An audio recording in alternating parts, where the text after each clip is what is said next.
tragedy that you had. They heard about other soldiers who had returned from combat who were suffering the same mental anguish as Josh. They became experts on the problem of post-traumatic stress disorder and the suicide that results from it.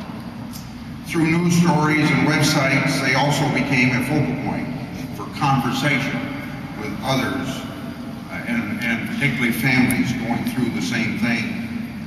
Their efforts to get the word out and to promote discussion have helped countless service members and their families. They also understood firsthand what was being done and what needed to be done to prevent suicide among service members. This resulted in the act that we're going to present them a copy of today. I was glad to do my part to help push this bill through the Senate. And as some of you may know, the bill hit a snag. In fact, Senator Harkin just referred to this. Hit a snag in the Senate. Senator Harkin and I had to do quite a bit of negotiating to overcome the objections of just one senator. It shouldn't be that way, but that's the way it is.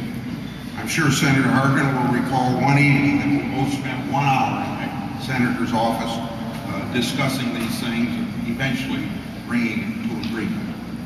Fortunately, we were able to work through those concerns, and with Congressman Boswell already having done hard work and heavy lifting in the House, we were able to get the bill passed through the Senate and signed into law.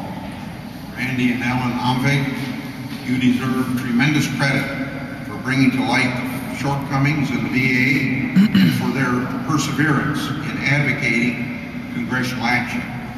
Veterans coming home with illness like PTSD and severe depression should not have to suffer alone. They may be reluctant to seek help, but they need to know that help is there, and this bill will do that. And the support mechanisms need to be in place to help veterans when they do seek help, and this bill provides that. It would be nice to be able to say that we have now completely solved this problem. But of course, that would be too simplistic. I know the Omvigs are continuing to follow issues affecting returning service members and providing support where they can. And Congress must also continue, not stop, continue to monitor the care of our wounded warriors. Nevertheless, the Joshua Omvig Veteran Suicide Prevention Act is a significant achievement, and it's appropriate that we pay tribute to Randy and Ellen as well as to honor the life of their son, Joshua. And it also gives us an opportunity to point out that this family is a perfect example and another example that in America, one family dedicated to a cause can make a difference. Thank you.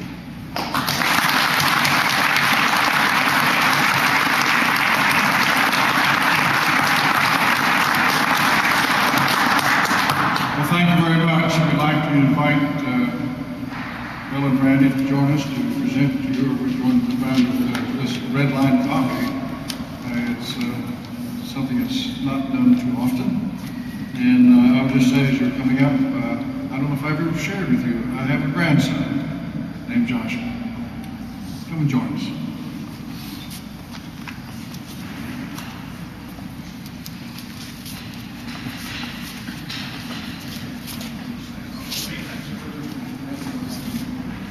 Governor, Senator, step in. This is a red line copy of the bill, Mom and Dad, that's signed by, of course, the President, the Senator, the Pro Tem at the time, and the Speaker, Miss Pelosi, Nancy Pelosi. And we want you to have this to have in your memoirs to remember Josh and also all of us in your life.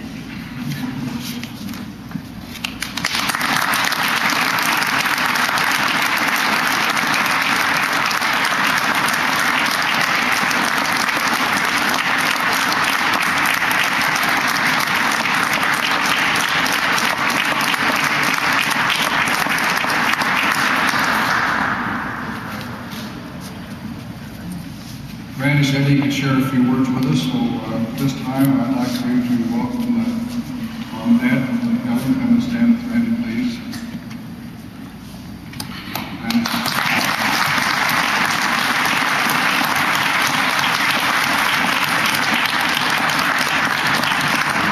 thank you for your kind words. Congressman Boswell, Senator Harkin, Senator Grassley, Congressman Braley, thank you for listening, for caring, and acting on behalf of our veterans. Ellen and I are grateful that the Veteran Suicide Prevention Act is now where it should be, out and working for our veterans.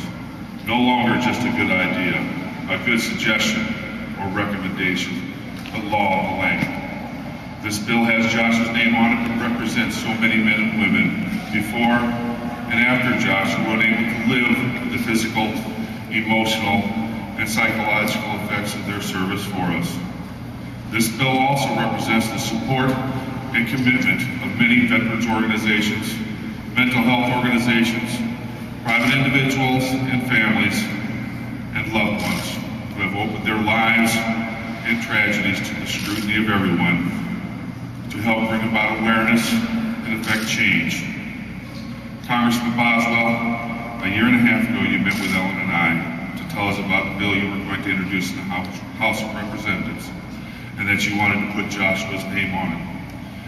You told us during this meeting that if just one life were saved, the bill would be worth it. Because of your introduction of the bill in the House and its unanimous passage, and Senator Harkin's introduction of the bill in the Senate, the VA implemented components of the bill in late July of last year. The VA trained and put online 150 suicide counselors in VA facilities across the nation. And the veterans component of the National Suicide Hotline was started. The latest figures we can find are from testimony in the House Veterans Affairs Committee hearing in December. The veterans component of the National Suicide Hotline has received over 6,000 veteran-identified calls.